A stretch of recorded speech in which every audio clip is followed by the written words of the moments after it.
नमस्कार दोस्तों। आज के वीडियो में आप सभी का स्वागत है। आज के लेक्चर में हम डिस्कस करेंगे वायरसेस, वायरॉइड्स, प्रियॉन्स और लाइकेंस। हमने इस चैप्टर 2 में जितने भी क्लासिफिकेशंस देखे वो सब सेल्यूलर ऑर्गेनिजम्स को क्लासिफाई करते थे। लेकिन क्या आप जानते हैं इस दुनिया में ऐसे भी कुछ ऑर्गेनिजम्स हैं जिनके पास cytoplasm, cell membrane, nucleus, ribosomes और सेल्यूलर ऑर्गेनेल्स नहीं होते। ऐसे ऑर्गेनिजम्स को हम असेल्यूलर एजेंट्स कहते हैं। असेल्यूलर एजेंट्स में इंक्लूड होते हैं वायरसेस, वायरॉइड्स और प्रियॉन्स। अब सबसे पहले बात करते हैं वायरसेस की। हम सब ने कॉमन कोल्ड या फ्लू एक्सपीरियंस किया है। यह डिजीज वायरस की वजह से होती है। लेकिन वायरसेस को लिविंग ऑर्गेनिजम्स की क्लासिफिकेशन में प्रॉपरली प्लेस नहीं किया गया। ऐसा क्यों? क्योंकि अगर हम लिविंग ऑर्गेनिजम्स को सेल स्ट्रक्चर के बेसिस पर डिफाइन करें तो वायरसेस ट्रूली लिविंग नहीं माने जाते। वायरसेस नॉन सेल्यूलर एजेंट्स होते हैं। लिविंग सेल के बाहर ये इनर्ट क्रिस्टलाइन फॉर्म में प्रेजेंट रहते हैं। अब इन्हें इनर्ट क्यों कहा गया है? क्योंकि होस्ट सेल के बाहर ये मेटाबॉलिज्म नहीं करते, रेस्पिरेशन नहीं करते, ग्रोथ नहीं करते और रिप्रोडक्शन नहीं करते। इसका मतलब है होस्ट सेल के बाहर ये नॉन लिविंग जैसे बिहेव करते हैं। लेकिन जैसे ही ये किसी होस्ट सेल को इन्फेक्ट करते हैं, ये होस्ट सेल की मशीनरी को कंट्रोल कर लेते हैं और अपनी अपनी कॉपीज बनाना शुरू कर देते हैं। इस प्रोसेस में होस्ट सेल डैमेज हो जाता है और फिर मर जाता है। सो होस्ट सेल के अंदर ये लिविंग ऑर्गेनिज्म जैसे बिहेव करते हैं। इसीलिए एक इंटरेस्टिंग क्वेश्चन पूछा जाता है, क्या वायरसेस लिविंग है या नॉन लिविंग? इसका सही जवाब है viruses are the connecting link between living and the non-living। अब वायरस की थोड़ी हिस्ट्री पढ़ लेते हैं। पुराने जमाने में बैक्टीरिया को सबसे छोटा जीव माना जाता था। लेकिन 1892 में डिमिट्री इवानोव्स्की ने देखा कि टोबैको मोज़ेक डिजीज कॉज करने वाला infectious agent bacteria proof filter से आसानी से पास हो जाता है। इससे पता चला कि ये बैक्टीरिया से भी छोटा एजेंट है। 1898 में मार्टिनस बिजेनिक ने प्रूव किया कि इन्फेक्टेड टोबैको प्लांट का एक्सट्रैक्ट हेल्दी प्लांट्स को इन्फेक्ट कर सकता है। उन्होंने इस पैथोजन को नाम दिया वायरस और इस इन्फेक्शियस फ्लूइड को नाम दिया कॉन्टेजियम विवम फ्लूइडम, जिसका मतलब है infectious living fluid. So who coined the term virus? Answer है मार्टिनस बिजेनिक। वायरस वर्ड का मीनिंग होता है वेनम या पॉइजनस फ्लूइड। 1935 में W.M. स्टैनली ने दिखाया कि वायरसेस, खास करके टोबैको मोज़ेक वायरस को क्रिस्टलाइज्ड फॉर्म में स्टोर किया जा सकता है और ये क्रिस्टल्स मेनली प्रोटीन्स से बने होते हैं। स्टैनली ने देखा वायरसेस उनके स्पेसिफिक होस्ट सेल के बाहर पूरी तरह से इनर्ट यानी इनएक्टिव होते हैं। लेकिन जब इन इनर्ट क्रिस्टलाइज्ड फॉर्म को जिंदा हेल्दी टोबैको प्लांट में इंट्रोड्यूस किया तब ये एक्टिव हो गए और प्लांट में इन्फेक्शन कॉज करने लगे। इसीलिए वायरसेस को ऑब्लिगेट पैरासाइट्स कहा जाता है। वायरसेस में प्रोटीन्स के साथ जेनेटिक मटेरियल भी प्रेजेंट होता है। ये जेनेटिक मटेरियल या तो आरएनए होता है या फिर डीएनए। अब ये लाइन ध्यान से सुनो दोस्तों। किसी भी वायरस में आरएनए और डीएनए दोनों एक साथ नहीं होते। एक बार फिर से सुनो। किसी भी वायरस में आरएनए और डीएनए दोनों एक साथ नहीं होते। वायरस बेसिकली एक न्यूक्लियोप्रोटीन होता है और उसका जेनेटिक मटेरियल इन्फेक्शियस होता है। जनरली प्लांट्स को इन्फेक्ट करने वाले वायरसेस में सिंगल स्ट्रैंडेड आरएनए होता है। एनिमल्स को इन्फेक्ट करने वाले वायरसेस में single stranded RNA, double stranded RNA या फिर डबल स्ट्रैंडेड डीएनए हो सकता है। बैक्टीरिया को इन्फेक्ट करने वाले वायरसेस को बैक्टीरियोफाज कहा जाता है। इनमें यूजुअली डबल स्ट्रैंडेड डीएनए होता है। वायरस के प्रोटीन कोड को कैप्सिड कहते हैं। कैप्सिड छोटे यूनिट से बना होता है जिन्हें कैप्सोमियर्स कहते हैं। कैप्सोमियर्स हेलिकल या फिर पॉलीहेड्रल अरेंजमेंट में दिखाई देते हैं, जैसे आप इस इमेज में देख सकते हैं। कैप्सिड का फंक्शन है वायरस के न्यूक्लिक एसिड यानी जेनेटिक मटेरियल को प्रोटेक्ट करना। एनसीईआरटी में टोबैको मोज़ेक वायरस का डायग्राम दिया है। इस वायरस का genetic material helical single stranded RNA होता है और इस आरएनए को सराउंड करता है कैप्सिड, जिसके कैप्सोमियर्स भी हेलिकल फॉर्म में अरेंज होते हैं।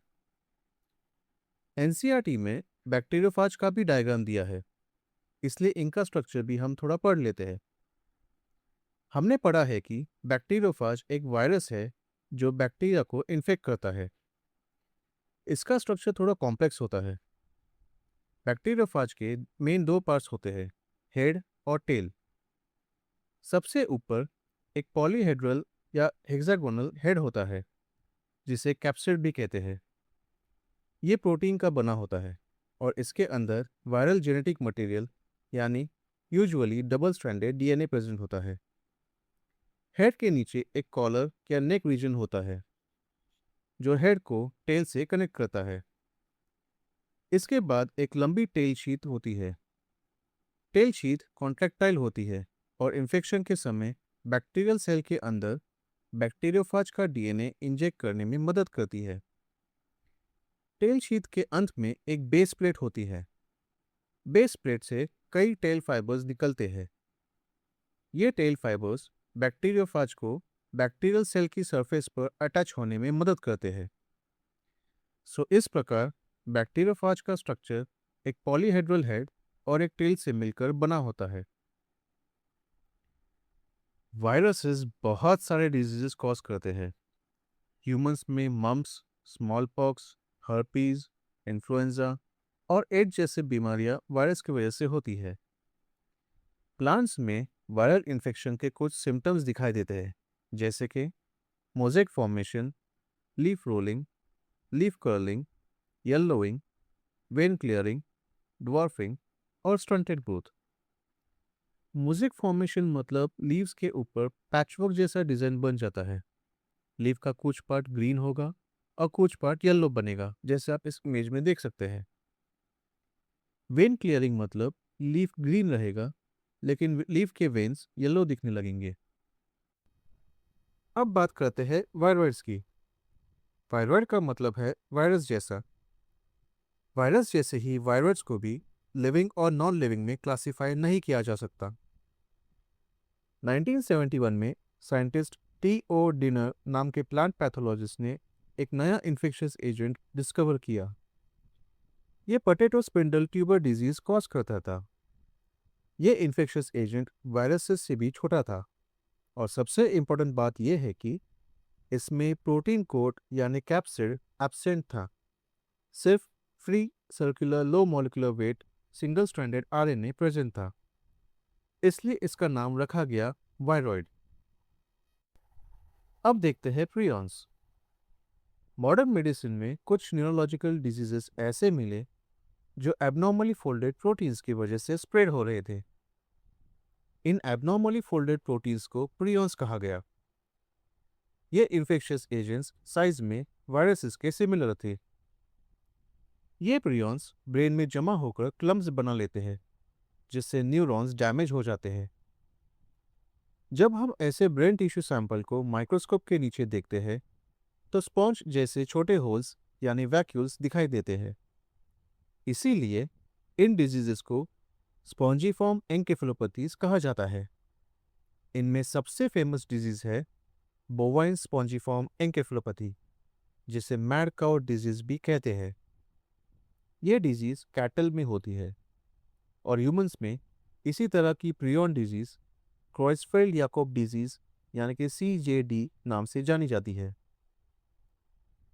दोस्तों, क्या एक इंटरेस्टिंग बात आपने नोटिस की? वायरस, वायरॉइड्स, प्रियॉन्स ये तीनों इन्फेक्शियस एजेंट्स हैं, लेकिन उनकी कॉम्पोजिशन अलग अलग है। वायरस में जेनेटिक मटेरियल प्लस प्रोटीन्स दोनों होते हैं। वायरॉइड्स में सिर्फ जेनेटिक मटेरियल होता है, प्रोटीन नहीं होता। प्रियॉन्स में सिर्फ प्रोटीन होती है, जेनेटिक मटेरियल बिल्कुल नहीं होता। बस ये कंपोजिशन डिफरेंस याद रख लो, फिर वायरस, वायरॉइड और प्रियॉन के बीच का डिफरेंस कभी नहीं भूलोगे। दोस्तों, जरा सोच के बताइए, इस इमेज में आपको क्या लगता है? जो ग्रीन दिख रहा है, ये दो डिफरेंट ऑर्गेनिजम्स हैं या एक? साइंटिस्ट ने जब ऐसे ऑर्गेनिजम्स को पहली बार देखा तो उन्हें भी आपके जैसे ही लगा कि ये सिंगल ऑर्गेनिज्म है, लेकिन ये दो डिफरेंट ऑर्गेनिजम्स हैं। चलिए पढ़ते हैं आज का last topic, lichens. Lichens fungi और एल्गी के बीच सिम्बायोटिक एसोसिएशन होता है। सिम्बायोटिक मतलब mutually beneficial relationship. Algal component को फाइकोबायोन कहते हैं और फंगल कंपोनेंट को माइकोबायोन कहते हैं। एल्गी ऑटोट्रॉफिक होते हैं, इसलिए वो अपने लिए और फंगी के लिए भी फूड प्रिपेयर करते हैं। फंगी हेट्रोट्रॉफिक होते हैं और एल्गी को शेल्टर, वाटर और मिनरल न्यूट्रिएंट्स प्रोवाइड करते हैं। दोनों का एसोसिएशन इतना क्लोज होता है कि नेचर में देखकर लगता ही नहीं कि ये दो अलग ऑर्गेनिजम्स हैं। लाइकेंस पोल्यूशन इंडिकेटर्स भी होते हैं। ये पोल्यूटेड एरियाज में ग्रो नहीं करते, इसीलिए लाइकेंस की प्रेजेंस क्लीन एयर का इंडिकेशन मानी जाती है। तो दोस्तों, आज हमने पढ़ा कि वायरस, वायरॉइड्स, प्रियॉन्स और लाइकेंस क्या होते हैं और ये एक दूसरे से अलग कैसे होते हैं। याद रखिए, वायरस के पास जेनेटिक मटेरियल होता है और वो होस्ट सेल पर डिपेंड करता है। वायरॉइड सिर्फ नेकेड आरएनए होता है। प्रियॉन सिर्फ प्रोटीन होता है बिना किसी न्यूक्लिक एसिड के। और लाइकेंस एक सिम्बायोटिक एसोसिएशन होता है फंगस और एल्गी के बीच। उम्मीद करता हूँ आपको आज का टॉपिक समझ आ गया है। फिर भी अगर कोई आपको डाउट्स है तो इस वीडियो के कमेंट्स में पूछ लीजिएगा। अगर आपको ये वीडियो हेल्पफुल लगा हो तो वीडियो को लाइक करें, अपने फ्रेंड्स के साथ शेयर करें और चैनल को सब्सक्राइब करना ना भूलें। बेल आइकन ज़रूर प्रेस करें ताकि बायोलॉजी और नीट के ऐसे ही इंटरेस्टिंग कंसेप्ट्स सबसे पहले आप तक पहुंच सके। मिलते हैं अगले वीडियो में एक नए टॉपिक के साथ। तब तक के लिए खुश रहिए, पढ़ते रहिए और अपने सपनों की तरफ बढ़ते रहिए। जय हिंद दोस्तों।